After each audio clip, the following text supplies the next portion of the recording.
আজকের মঙ্গল সমাচার সাধু জোহন রচিত মঙ্গল সমাচার থেকে আমাদের প্রতি ঈশ্বরের বাণী। একদিন গালিলিয়ার কানা নগরের একটি বিয়ের উৎসব চলছিল। যিশুর মা সেখানে উপস্থিত ছিলেন। যিশু ও তার শিষ্যেরা ওই বিয়ের উৎসবে নিমন্ত্রিত হয়েছিলেন। সেখানে সুরা হঠাৎ ফুরিয়ে যাওয়াতে যিশুর মা যিশুকে বললেন, ওদের কাছে আর সুরা নেই। উত্তরে যিশু তাকে বললেন, মা, তোমার আর আমার ভাবনা কি এক? আমার সময় তো এখনো আসেনি। তখন যিশুর মা চাকরদের বললেন, উনি তোমাদের যা কিছু করতে বলেন তোমরা এখন তাই করো। ইহুদিদের প্রথা অনুসারে শুদ্ধি প্রক্ষালনের জন্য সেখানে রাখা ছিল পাথরের 6টি চালা। প্রত্যেকটিতে 2-3 মণ করে জল ধরত। যিশু চাকরদের বললেন, ওই জালাগুলো জলে ভর্তি করো তো। তারা সেগুলো কানায় কানায় ভর্তি করে দিল। তখন যিশু তাদের বললেন, এবার তোমরা খানিকটা তুলে নাও আর ভোজকর্তার কাছে নিয়ে যাও। তারা তাই করল। ভোজকর্তা তখন সুরায় পরিণত সেই জল চেখে দেখল।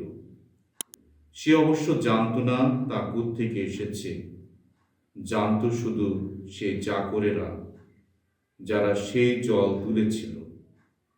তাই বরকে ডেকে ভোজকর্তা বলল, সবাই প্রথমে ভালো সুরাই পরিবেশন করে, তারপর অতিথিরা বেশ কিছু খাওয়ার পর তাদের কম দামের জিনিস দেওয়া হয়।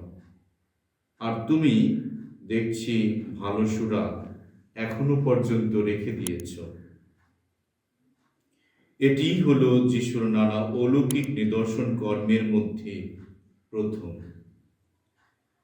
এটা তিনি সম্পন্ন করেছিলেন গালিলিয়ার কানা নগরে। আর এইভাবে তিনি তার আপন মহিমা প্রকাশ করেছিলেন। তখন তার শিষ্যেরা তার প্রতি বিশ্বাসী হয়ে উঠলেন।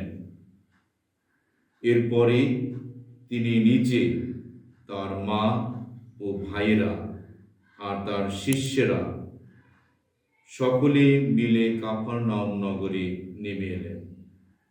কিন্তু সেখানে তারা কয়েকদিন মাত্র রইলেন। সমাচার। খ্রিস্টকে শ্রদ্ধাভাজন এবং প্রিয়জনেরা, আজ আমরা রয়েছি সাধারণকালের দ্বিতীয় সপ্তাহে।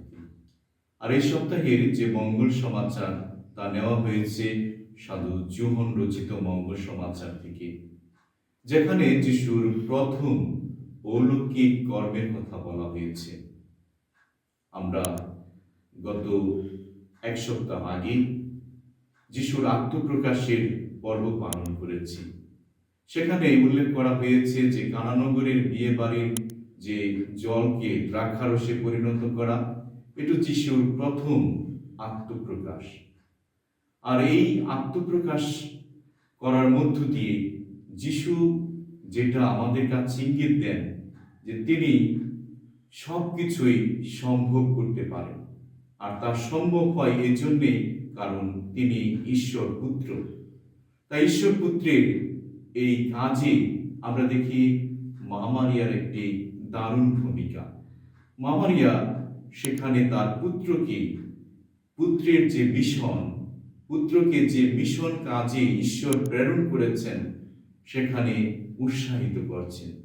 যদিও যিশু প্রাথমিকভাবে একটু আপত্তি করেছিলেন যে এখনো আমার সময় আসেনি, কিন্তু পিতার ইচ্ছা পূর্ণ করতে মা মারিয়ার সহায়তাকে তিনি সাদরে সমর্থন করেছিলেন এবং চাকরদেরকে বলেছিলেন এই চালাগুলো ভর্তি করো। আর তা করার পরে তারা যে পুরস্কারটা পেল সেটা অভাবনীয়। জল দ্রাক্ষারসে রূপান্তরিত হয়েছে।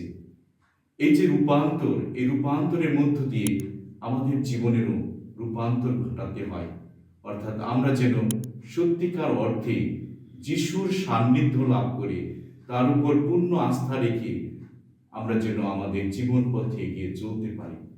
মা মারিয়া সর্বদা আমাদের মানব জাতির সঙ্গে আছেন। তিনি সর্বদাই তার পুত্রের কাছ থেকে বিভিন্ন বর আমাদের জন্য চেয়ে নিয়ে আসেন। আর আজকে রবিবারে আমরা চিন্তা করতে পারি, ধ্যান করতে পারি মা মারিয়ার সেই অপরিসীম ভালোবাসার কথা এবং তার পুত্রের মধ্য দিয়ে যে ঈশ্বর মঙ্গলদায়ী কাজ করতে চেয়েছেন সেই কথা। আর সেই কথা মনে রেখে তাদের সঙ্গে আমরা যেন যাত্রা করি, তাদের আত্মনিবেদনের মতো আমরাও নিজেদেরকে নিবেদন করি এবং ভালোবাসার কাজে, সেবার কাজে আমরা যেন অংশগ্রহণ করি। মঙ্গলময় ঈশ্বর আমাদের প্রত্যেককে সে আশীর্বাদ, অনুগ্রহ, কৃপা দান করুন।